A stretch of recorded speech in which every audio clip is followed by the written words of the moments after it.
ഇനി പ്രവാചക സ്നേഹത്തിന്റെ പേരിൽ റാലികളും മുദ്രാവാക്യങ്ങളൊക്കെ വരാൻ പോവുക. ഒരൊറ്റ കാര്യം മാത്രം മനസ്സിലാക്കുക. ആയിഷ ബീവി റളിയല്ലാഹു അൻഹ മുഹമ്മദ് മുസ്തഫ സല്ലല്ലാഹു അലൈഹി വസല്ലം വഫാത്തായപ്പോൾ ആയിഷ ബീവി നമ്മുടെ ഉമ്മാക്ക് 18 വയസ്സേ ഉള്ളൂ. 18 വയസ്സ്. 58ാമത്തെ വയസ്സിലാണ് ആയിഷ ബീബി റളിയല്ലാഹു അൻഹ മരിക്കുന്നത്. അപ്പൊ റസൂലുള്ള വഫാത്തായിട്ട് ആയിഷ ബീബി എത്ര കൊല്ലം ബാക്കിയുണ്ട്? 58 18 പോയാൽ 40 വർഷമുണ്ട്. എന്നിട്ട് എന്തൊക്കെ ഹദീസിലും ഇസ്ലാമികമായ ഗ്രന്ഥങ്ങളിലും ചെറിയ ചെറിയ വിരലനക്കം വരെ രേഖപ്പെടുത്തിയിട്ട് ആയിഷ ബീബി റളിയല്ലാഹു അൻഹ ഈ 40 കൊല്ലം നബി വഫാത്തായിട്ട് സല്ലല്ലാഹു അലൈഹി വസല്ലം വഫാത്തായിട്ട് ജീവിച്ചിട്ട് ഒരു റബീഉൽ അവ്വലിന് എന്റെ ഭർത്താവിന്റെ മുത്തുനബിയുടെ ജന്മദിന എന്ന് പറഞ്ഞ് ഒരു കാരക്കയുടെ പകുതി അതിന്റെ പേരിൽ കൊടുത്തതുണ്ടെങ്കിൽ നമുക്ക് കാരക്കാക്കണ്ട, നമുക്ക് മട്ടണോ ഒട്ടകോ എന്ത് ബിരിയാണിയും വെച്ച് വിളമ്പാം. ഇല്ല.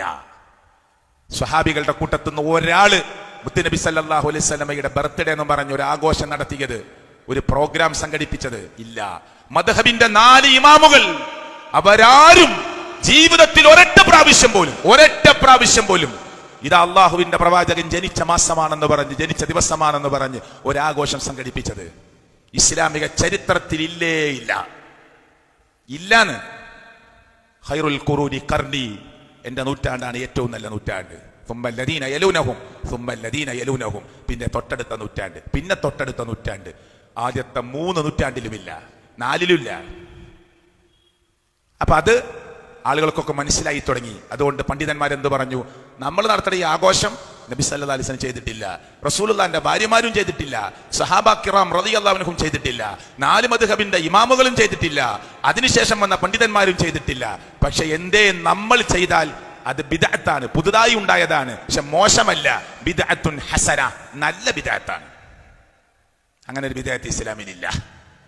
നല്ല ബിദ്അത്ത് ആഘോഷിക്കുന്നവർ തന്നെ പറയുന്നത് റസൂലുള്ളാഹി ചെയ്തിട്ടില്ല, സഹാബത്തും ചെയ്തിട്ടില്ല, ഭാര്യമാരും ചെയ്തിട്ടില്ല, മദ്ഹബിന്റെ ഇമാമുകളും ചെയ്തിട്ടില്ല.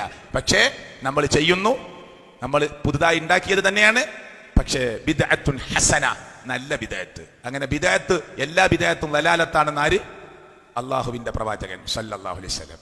അപ്പൊ ആളുകൾ തിരിച്ചു വയ്ക്കുക, റസൂലുള്ളാഹിന്റെ കാലത്ത് ഇങ്ങനത്തെ മിമ്പറാണോ? ഇങ്ങനത്തെ കാർപ്പറ്റ് ഉണ്ടോ? മൈക്കിൽ പ്രസംഗിച്ചിട്ടുണ്ടോ? ഇതൊക്കെയാണ് സാധാരണ ആളുകളോട് ചോദിക്കല്. ബസ്സിൽ പോയിട്ടുണ്ടോ? കാറിൽ പോയിട്ടുണ്ടോ? എന്നിട്ട് എല്ലാവരും ഒട്ടകത്തിലാണ് പോകുന്നത് ആണോ? അത് ദീനിന്റെ ഭാഗമായിട്ടാണ് ചെയ്യുന്നത്. ഞാൻ മനസ്സിലാക്കാനാണ് ഇങ്ങനെ പറയുന്നത്. ദീനിൽ ഒരു കാര്യം സുന്നത്താണ്, ഇത് ഇസ്ലാമിന്റെ ഭാഗമാണ് എന്ന് പറയണമെങ്കിൽ അവിടെ നമുക്ക് തെളിവ് കിട്ടണം. അതില്ല. ഇനി കുറച്ചുകൂടി സാധാരണക്കാർ ചോദിക്കുന്ന ചോദ്യമുണ്ട്. ഞങ്ങൾ നടത്തുന്ന ഈ ആഘോഷം തെറ്റാണ് എന്ന് ഖുർആനിൽ ഒരായത്ത് കൊണ്ട് കാണിച്ചു തന്നാൽ ഒരായത്തിന് 1 കോടി നമ്പർ വരെ ഇട്ട് പോസ്റ്റർ ഇറക്കുക. അപ്പൊ സാധാരണക്കാർ ഇത് വായിക്കും. വെറുതെ ഒന്നല്ല, നമ്മളെ പണ്ഡിതന്മാരത് തെളിവുണ്ട് എന്നാ വിചാരിക്കുക. ഈ തളിപ്പറമ്പ്, ഈ പള്ളിയുടെ മുമ്പിൽ, ഈ മുനിസിപ്പാലിറ്റിയുടെ ഇടയിൽ ഇവിടെ ഒരു 10 ആള് കൂടിയിട്ട് ഒരു പ്രത്യേക പ്രോഗ്രാം സംഘടിപ്പിച്ചു. ഒരു ദിക്ർ ഇങ്ങനെ ആടിയിട്ടും പാടിയിട്ടൊക്കെ ചെയ്തു. അപ്പൊ കുറച്ച് ആളുകൾ വന്നിട്ട് പറഞ്ഞു, ഇങ്ങനെ ഒരു പരിപാടി ഇവിടെ ഉണ്ടായിരുന്നില്ലല്ലോ. അപ്പൊ അവർ പറയാ, ഞങ്ങൾ ഈ ചെയ്യുന്ന ഏർപ്പാട് തെറ്റാണെന്ന് ഖുർആൻ കൊണ്ട് തെളിയിച്ചാൽ നിർത്തും ചെയ്യാ, തെളിയിച്ചവർക്ക് 2 കോടി തരാൻ കാണിച്ചു കൊടുക്കാൻ പറ്റുമോ?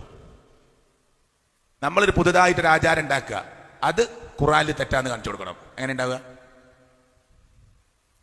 അപ്പൊ അതുകൊണ്ട് സാധാരണക്കാർ മനസ്സിലാകാനാണ് ഞാൻ ഈ കാര്യങ്ങളൊക്കെ പറയുന്നത്. നിങ്ങളുടെ കുടുംബത്തിലൊക്കെ ആളുകൾ ഉണ്ടാവും. നമുക്ക് മുത്തുനബിയെ സ്നേഹിക്കണം, അള്ളാഹു തൗഫീക്ക് നൽകുമാറാകട്ടെ. അവിടുത്തെ കൂടെ നമുക്ക് സ്വർഗത്തിൽ പ്രവേശിക്കണം, അള്ളാഹു സൗഭാഗ്യം നൽകുമാറാകട്ടെ. അവിടുത്തോടൊപ്പം നമുക്ക് സ്വർഗീയ പൂങ്കാവനത്തിൽ നമുക്ക് ചേർന്ന് നിൽക്കണം, അള്ളാഹു തൗഫീക്ക് നൽകുമാറാകട്ടെ. കൂടുതൽ പഠിക്കാനും മനസ്സിലാക്കാനുമുള്ള സൗഭാഗ്യം അള്ളാഹു തആല നമുക്ക് പ്രദാനം ചെയ്യുമാറാകട്ടെ. റബ്ബന തഖബ്ബൽ മിന്നാ ഇന്നക അൻതസ് സമീഉൽ അലീം. ربنا ظلمنا أنفسنا وإن لم تغفر لنا وترحمنا لنكونن من الخاسرين.